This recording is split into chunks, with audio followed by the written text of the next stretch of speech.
안녕하십니까, 박민수 약사입니다. 오늘 시간에는 진통소염제는 관절염에 어떤 영향을 주는가에 대하여 알려드리고자 합니다. 저는 약사와 한약사입니다. 약국은 40년 동안 했고 관절염에 대해서 10년 동안 연구를 하게 되었는데요. 제가 관절염에 대해서 연구를 하게 된 이유는 10년 전에 제 무릎의 통증이 매우 심했습니다. 그래서 진통제도 복용해보고 여러가지 방법을 시도해봤지만 전혀 치료가 되지 않았습니다. 그래서 왜 내가 무릎을 많이 사용하지도 않고 그랬는데 무릎이 아플까? 그 원인을 알기 위해서 여러가지 방법을 시도하던 중, 연구하던 중 이런 말이 한방책에 있었습니다. 제야통 속신이다. 그 말을 이제 해석하면 배꼽 밑의 통증은 신장이 주관한다는 뜻이었습니다.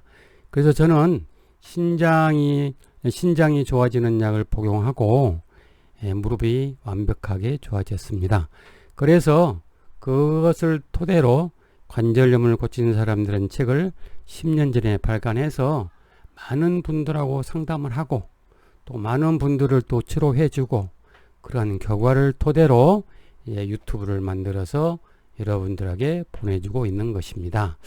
오늘 진통소염제는 관절염에 어떤 영향을 주는가에 대해서 많은 분들이 잘 모르고 있어서 그것을 알려드리고자 합니다.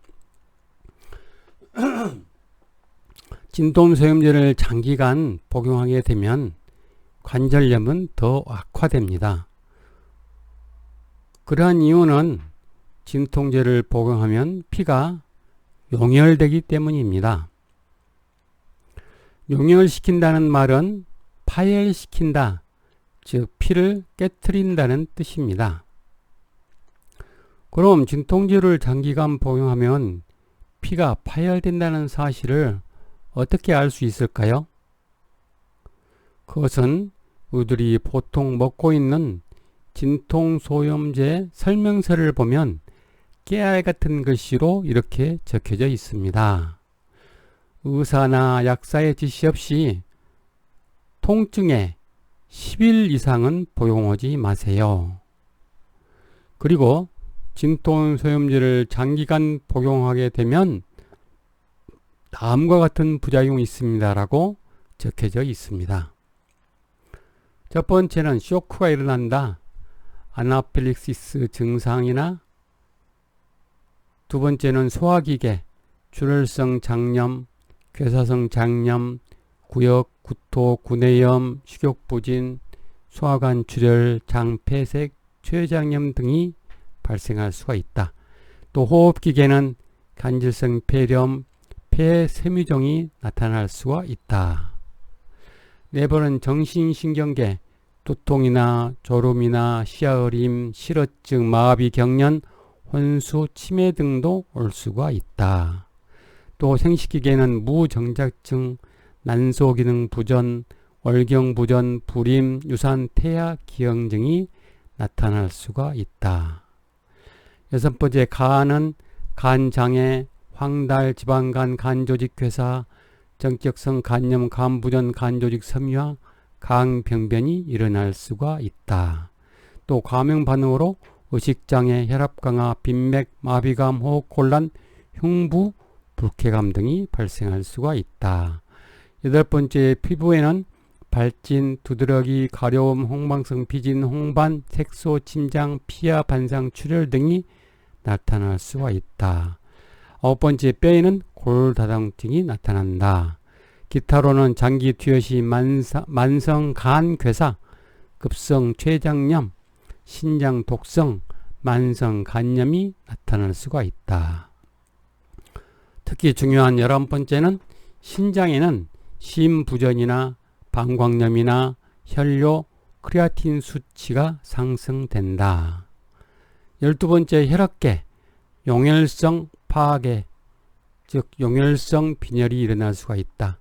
피가 파열돼서 그래서 혈소판 감소가 일어나고 혈소판 기능 저하증이 일어나서며 메트로헤모글로빈 빈혈증이 생길 수가 있다. 이렇게 적혀져 있습니다. 이 말은 전부 다 제가 지어낸 말이 아니고 그 진통소염제 설명서를 보면 이렇게 깨같은 글씨로 적혀져 있습니다. 진통소염제를 오랫동안 복용하면 무슨 말인지 이해하지 못할 정도로 여러 가지 부작용이 많은데 그 중에서 11번 신장에 악영향을 미친다는 것입니다. 지금까지 저희들은 신장이 조혈 호르몬을 공급하여 골수에다 피를 채우고 골수의 조혈 줄기 세포에서 연고를 재생해 준다고 배워왔습니다.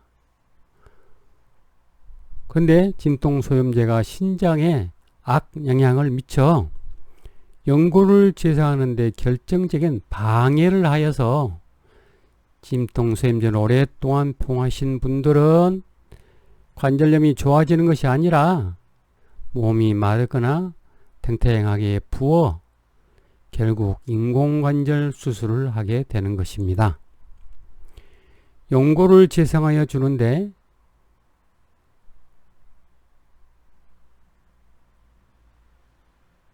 는 신장의 기능이 필요한데 신장 기능이 약해지니까 무릎이 더 문제가 생기는 것이죠. 그 다음에 12번째, 혈액계에 악영향을 미쳐 피를 파열시킨다는 사실이 또 매우 중요합니다. 파열시킨다는 뜻은 피를 깨트린다는 뜻입니다. 연골이란 골수의 조혈줄기 세포에서 연골을 재생하여 주는데 진통소염제가 골수를 채워주는 혈액을 파열시키게 되어 연골 재생이 더디되게 하여 관절염은 더 악화되는 것입니다. 진통제가 피를 파열시키는 작용을 이용해 실제로 우리들이 임상에서 사용되고 있는 예를 한번 들어볼까요? 흔히 뇌졸중이나 심장마비를 예방하기 위해 아스피린 100mg을 복용하고 있는데요. 복용하고 있는 이유는 진통제 작용인 피를 파열시키는 작용을 이용하기 위해서입니다. 여기서 사용되는 아스피린 100mg의 성분은 혈액순환제가 아닙니다. 진통해열제로서 사용되는 아스피린 500mg을 5분의 1로 나눠 놓은 것이기 때문에 아스피린 100mg을 복용하는 것은 진통제를 복용하는 것과 같습니다. 그러니까 아스피린 100mg를 복용하는 이유는 심장이나 뇌로 들어가는 혈관에 피의 덩어리, 즉 혈전이 있으면 그것을 파열시켜 심장마비나 뇌졸중을 방지하기 위해서 복용하기는 하지만 결국에는 진통제를 계속 복용하는 것과 같으므로 내 몸의 모든 피가 파열되는 것입니다. 그래서 치과에서 치아를 뺄 때 일주일 이상 아스피린을 못 먹게 하는 이유는 피가 파열되어 지혈이 안 되기 때문이죠. 뇌졸중이나 심장마비를 예방하기 위해 복용하는 아스피린이 선택적으로 심장이나 뇌로 들어가는 혈관의 혈전만 찾아 파열시킨다면 좋겠지만은 그렇지는 않고 모든 장부의 피를 파열시키는 점이 문제인 것입니다. 그런데 관절염 때문에 복용하는 진통소염제는 아스피린 100mg보다 훨씬 강할 텐데요. 관절 통증으로 오랫동안 진통소염제를 복용하게 되면 장부의 피가 얼마나 파열될지 결과는 물어보나입니다. 피는 골수에서 만들어져 연골이 재생되는 역할을 한다고 했죠. 그런데 피를 파열시키는 진통제를 오랫동안 복용하게 되면 피가 파열되어 있기 때문에 연골을 재생하지 못하고 관절염은 더 심해져 갈 뿐입니다. 옆에 그림에 잘 나와 있죠. 골수 조혈줄기세포에서 연골을 이렇게 재생해 준다는 그림의 뜻입니다.